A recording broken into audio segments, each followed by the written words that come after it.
2 Samuel, capítulo 5. Representantes de todas as tribos de Israel foram dizer a Davi em Hebrom: somos sangue do teu sangue. No passado, mesmo quando Saul era rei, eras tu quem liderava Israel em suas batalhas. E o Senhor te disse: você pastoreará Israel, o meu povo, e será o seu governante. Então todas as autoridades de Israel foram ao encontro do rei Davi em Hebrom. O rei fez um acordo com eles em Hebrom perante o Senhor, e eles ungiram Davi rei de Israel. Davi tinha 30 anos de idade quando começou a reinar, e reinou durante 40 anos. Em Hebrom, reinou sobre Judá 7 anos e meio, e em Jerusalém reinou sobre todo Israel e Judá 33 anos. O rei e seus soldados marcharam para Jerusalém para atacar os jebuseus que viviam lá. E os jebuseus disseram a Davi: você não entrará aqui. Até os cegos e os aleijados podem se defender de você. Eles achavam que Davi não conseguiria entrar, mas Davi conquistou a fortaleza de Sião, que veio a ser a cidade de Davi. Naquele dia disse Davi: quem quiser vencer os jebuseus terá que utilizar a passagem de água para chegar àqueles cegos e aleijados, inimigos de Davi. É por isso que dizem: os cegos e aleijados não entrarão no palácio. Davi passou a morar na fortaleza e chamou a cidade de Davi. Construiu defesa na parte interna da cidade desde o Milo. E ele se tornou cada vez mais poderoso, pois o Senhor, o Deus dos exércitos, estava com ele. Pouco depois, Hirão, rei de Tiro, enviou a Davi uma delegação que trouxe toras de cedro e também carpinteiros e pedreiros que construíram um palácio para Davi. Então Davi teve certeza de que o Senhor o confirmara como rei de Israel e que seu reino estava prosperando por amor de Israel, o seu povo. Depois de mudar-se de Hebrom para Jerusalém, Davi tomou mais concubinas e esposas e gerou mais filhos e filhas. Estes são os nomes dos que lhe nasceram ali: Samua, Zobade, Natã, Salomão, Ibar, Elisua, Nefeg, Jafia, Elisama, Eliada e Elifelete. Ao saberem que Davi tinha sido ungido rei de Israel, os filisteus foram com todo o exército prendê-lo, mas Davi soube disso e foi para a fortaleza. Tendo os filisteus se espalhado pelo vale de Refaim, Davi perguntou ao Senhor: devo atacar os filisteus? Tu os entregarás nas minhas mãos? O Senhor lhe respondeu: vá, eu os entregarei nas suas mãos. Então Davi foi a Baal-Perazim e lá os derrotou, e disse: assim como as águas de uma enchente causam destruição, pelas minhas mãos o Senhor destruiu os meus inimigos diante de mim. Então aquele lugar passou a ser chamado Baal-Perazim. Como os filisteus haviam abandonado os seus ídolos ali, Davi e seus soldados os apanharam. Mais uma vez os filisteus marcharam e se espalharam pelo vale de Refaim. Então Davi consultou o Senhor de novo, que lhe respondeu: não ataque pela frente, mas dê a volta por detrás deles e ataque-os em frente das amoreiras. Assim que você ouvir um som de passos por cima das amoreiras, saia rapidamente, pois será esse o sinal de que o Senhor saiu à sua frente para ferir o exército filisteu. Davi fez o que o Senhor tinha ordenado e derrotou os filisteus por todo o caminho, desde Gibeon até Gézer.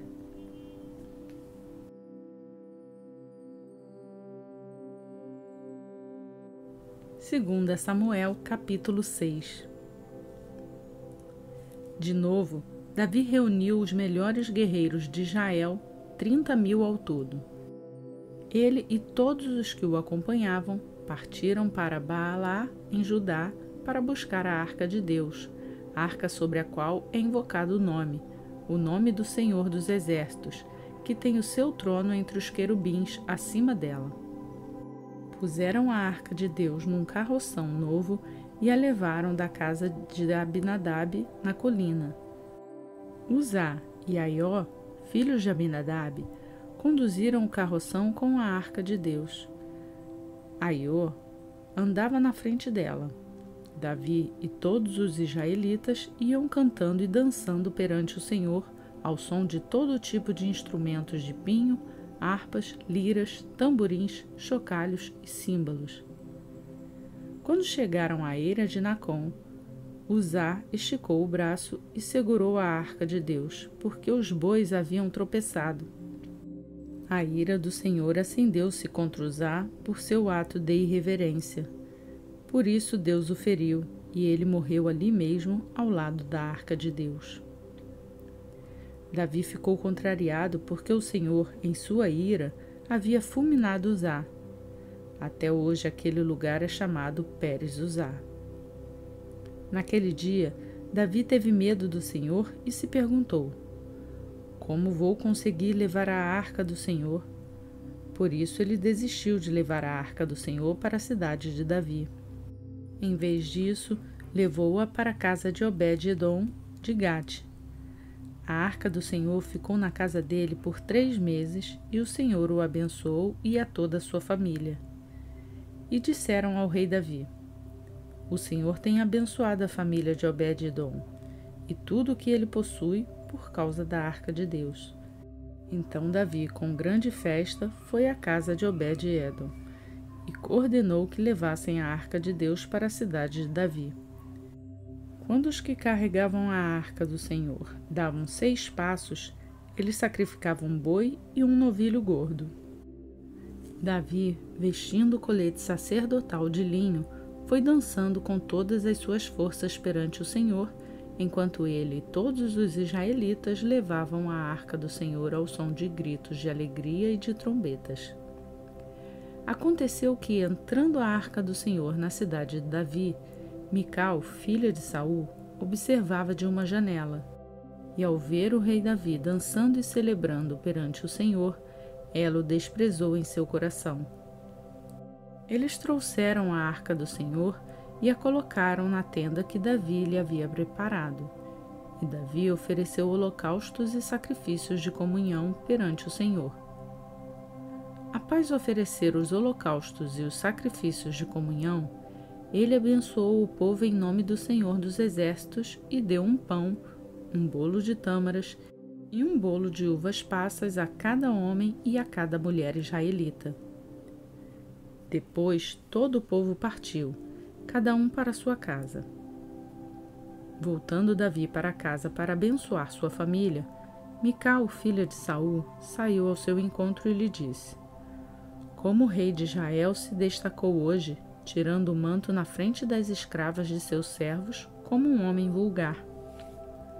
Mas Davi disse a Mical: foi perante o Senhor que eu dancei, perante aquele que me escolheu em lugar de seu pai ou de qualquer outro da família dele, quando me designou soberano sobre o povo do Senhor, sobre Israel.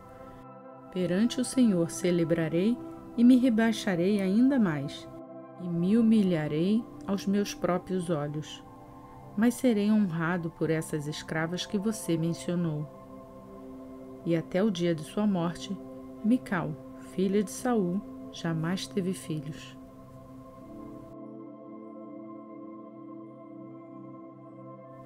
Primeira Coríntios, capítulo 6.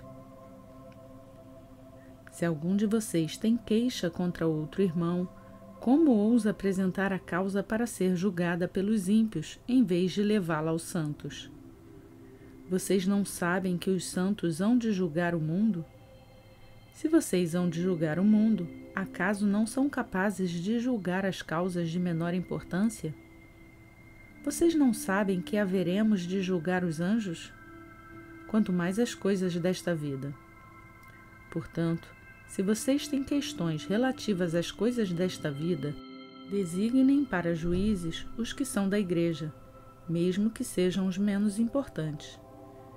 Digo isso para envergonhá-los. Acaso não há entre vocês alguém suficientemente sábio para julgar uma causa entre irmãos?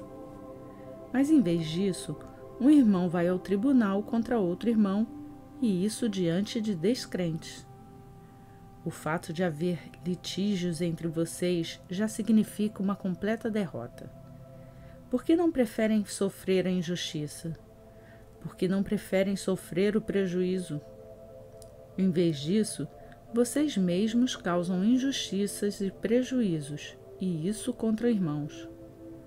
Vocês não sabem que os perversos não herdarão o reino de Deus? Não se deixem enganar, nem imorais, nem idólatras, nem adúlteros, nem homossexuais passivos ou ativos, nem ladrões, nem avarentos, nem alcoólatras, nem caluniadores, nem trapaceiros herdarão o reino de Deus.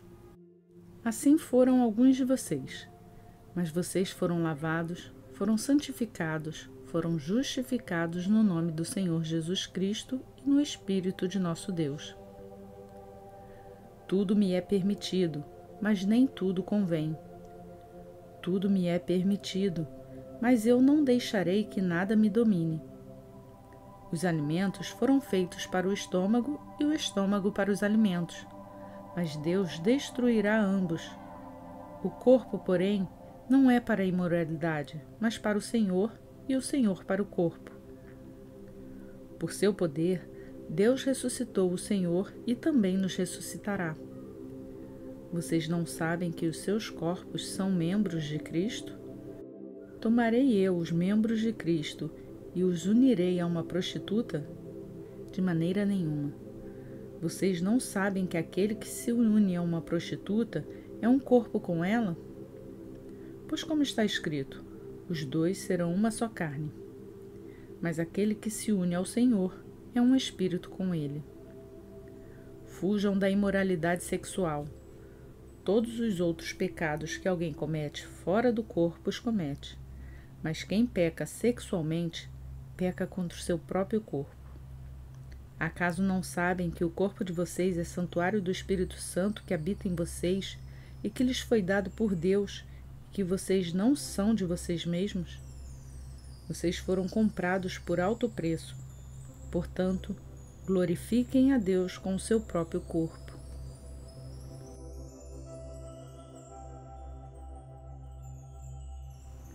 Mais um dia, completamos a leitura. Hoje é o dia 139 do plano de leitura bíblica. Eu vou pedir o seu like para você que me tem feito companhia na leitura.